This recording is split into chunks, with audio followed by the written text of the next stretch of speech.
Hello, everyone. Welcome back to Between Bells on Cheddar. I'm Baker Machado. In 2016, Symone Sanders rose to prominence as the national press secretary for Bernie Sanders' then presidential campaign, and she became the youngest national press secretary in the history of the U.S. Now, the political strategist is the senior advisor to Joe Biden, and she's sharing her bold and loud approach to her career, her life, and even a little politics. You see it right there in her new book, No, You Shut Up, Speaking Truth to Power and Reclaiming America. We're, of course, pleased to be joined by Symone Sanders right now. Symone, great to have you here. Thank you so much for joining us. We're going to get to the book here in just a moment. I first want to talk a little bit about Biden 2020 and the upcoming election. Right now, the former vice president facing criticism for not being aggressive enough when it comes to his response during the pandemic. We've even seen outlets like the New York Times claim that he could be losing the internet to President Trump. So what is Joe Biden's strategy for taking on the coronavirus pandemic, and why hasn't he been more public facing in all of this, Symone? Well, thanks for having me today. One, I'll say we don't take our campaign strategy from the opinion pages of the New York Times, because if it were up to the editorial board, our campaign would have been dead on arrival last April. Vice President Biden is out there. I will note Peter Hamby, who has a Vanity Fair column, if you will, but also has a show on Snapchat, who interviewed the vice president last week. They talked about this very issue. I spoke to Peter Hamby for his article. And, our campaign does not tailor our strategy, if you will, our outreach strategy to the Twitterati, as I like to call it, AKA the Beltway reporters on Twitter. What we are tailoring our campaign to and our messaging and our strategy are actual voters out there. And from day one, we have prioritized that, listening to real people, listening to what the folks in South Carolina, in Nevada were saying. And what people are saying out there is they are hearing Joe Biden because he's going to them. He's doing virtual travel days. Now, do we wish that folks on the internet, that folks on CNN and MSNBC and Fox and everyone would cover every single event we do? Absolutely, but they're not. But in the absence of that, we are taking our fight directly to real voters. And we have over 112.4 million views of our videos just from the last week.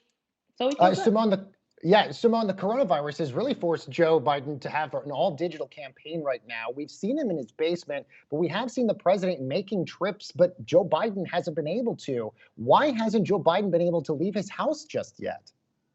So we are leading and listening to the scientists, okay? And so as soon Vice President Biden said just last week, obviously he can't wait to get back out there on the campaign trail, but we're going to do so when it's safe. And so we are listening to scientists. Vice President Biden meets with his public health advisory committee every single day. But in the absence of us actually being able to travel to places like Wisconsin, we are going virtually. Vice President Biden is going to Wisconsin tomorrow. Dr. Biden is in Colorado, Denver today. He was in Florida. Joe Biden was in Florida last week. So these virtual travel days, we've seen a lot of success in. They're just not rallies that we're doing. We're going and we're meeting with real people. We're having roundtables. He took a tour of a facility, a virtual tour of the facility the other day. So we believe, though, that we're winning. If you look at the polls, if you look at what folks are saying, being at home hasn't hurt Joe Biden because he is still able to communicate this message to voters. And voters, frankly, don't like what they're seeing from Donald Trump at the White House podium on a regular basis. Symone, the DNC is wrestling with the decision to have an in-person Democratic convention. There's even been reports of maybe having a virtual convention. I don't even know what that would even look like. What has the DNC been telling you guys, and what are you guys at the Biden campaign preparing for when it comes to the convention?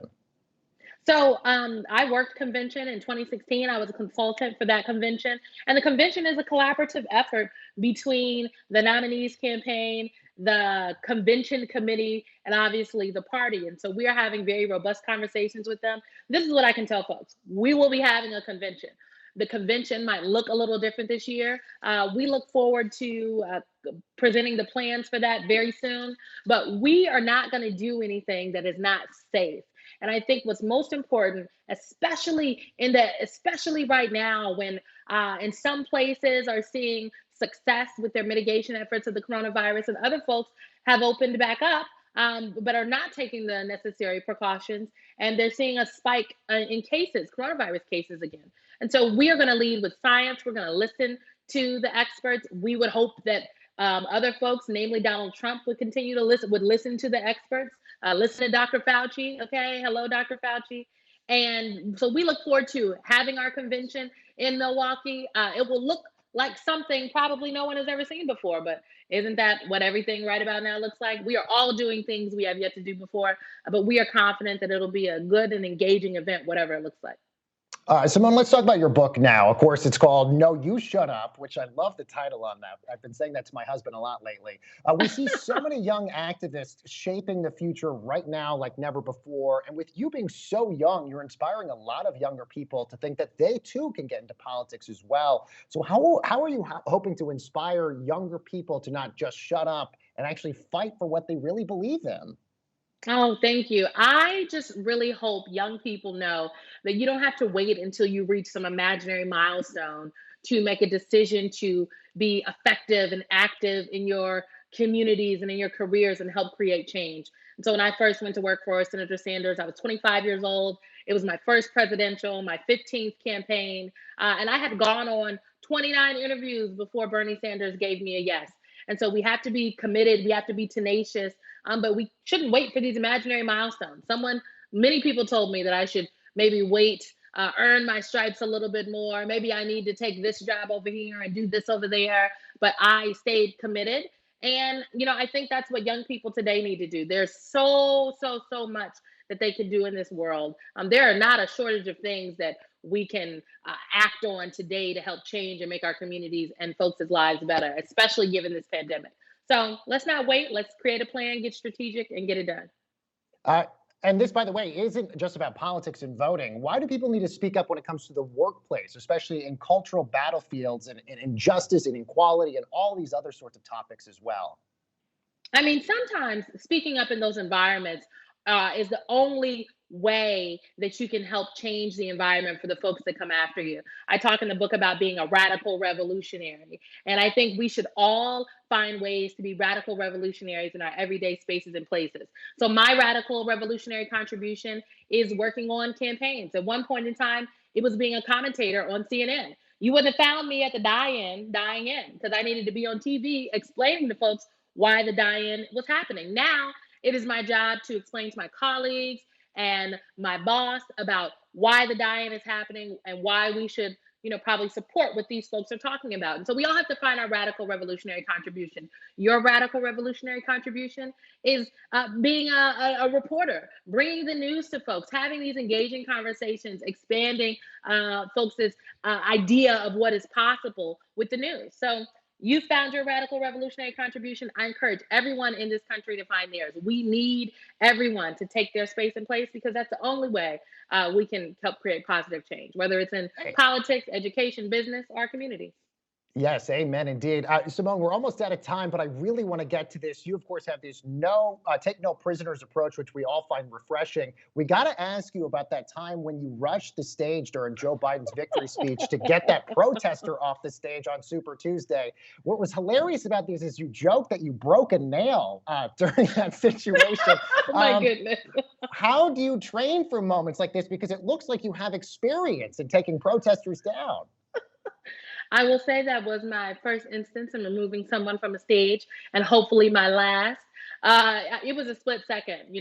That was our victory night in California. We were at an outside rally, and all we saw were people hopping on the stage, and myself and a number of other women that I work with, just took to action. We didn't hesitate. Okay, who runs the world? Girls. So we're very excited and just happy to work with colleagues who are willing to do it all, even be security. And we're very pleased and happy that no one was hurt. But I didn't train. I don't have any security training. Just a little bald black girl from Nebraska, ready to get things done. More importantly, how is that nail? That's what I'm more curious about. Well, and I miss my nail shop. I will say a lot of times when I'm watching Cheddar, it's always on at the nail shop. Like, I love it. And so I have my little press-on nails. These are my press-ons from CVS. I'm hurting. Okay, I'm just waiting for the nail shop to open back up when it's safe. So we're struggling through it. We're struggling through it. Listen, honey, I get it. I need a haircut as bad as anybody. Symone Sanders, senior advisor of Joe Biden's 2020 campaign and author of the book, No, You Shut Up, Speaking Truth to Power and Reclaiming America. Of course, the book is out now, and we thank Symone for joining us.